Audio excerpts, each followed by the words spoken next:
এই গরমে একটু শীতল আমেজ পেতে আমরা ছুটে গেছিলাম সিকিমের পেলিংয়ে।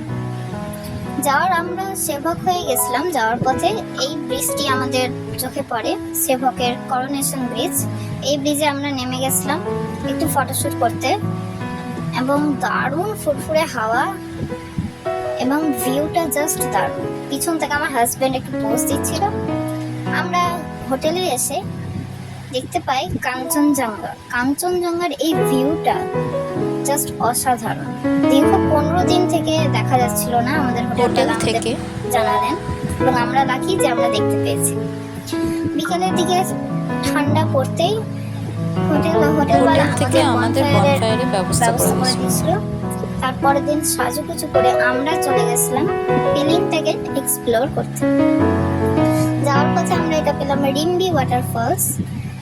তারপরে এখান থেকে আমরা ঘুরে চলে গেছিলাম কাঞ্চনজঙ্ঘা ওয়াটারফলস দেখতে, যেখানে অধিকাংশ মানুষের ছুটে যায়। এবং সেই ঝর্ণাটা দারুণ। এই কাঞ্চনজঙ্ঘা ওয়াটারফলসটা দেখার জন্য লোক এত ভিড় করেছে। তারপরে আমরা চলে গেছিলাম মেন আকর্ষণ, পেলিং এর মেন আকর্ষণ স্কাইওয়াকের ভিউটা জাস্ট দারুণ। স্কাইওয়াক মেনলি মোস্ট ভাইরাল একটা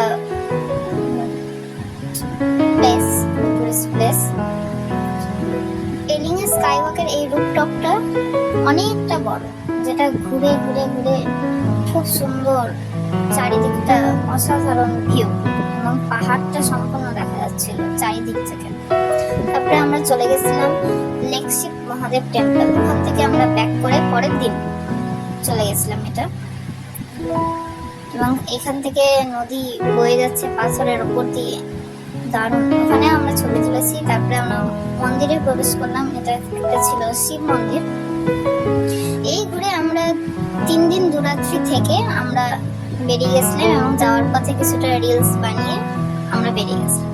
থ্যাংকস ফর ওয়াচিং।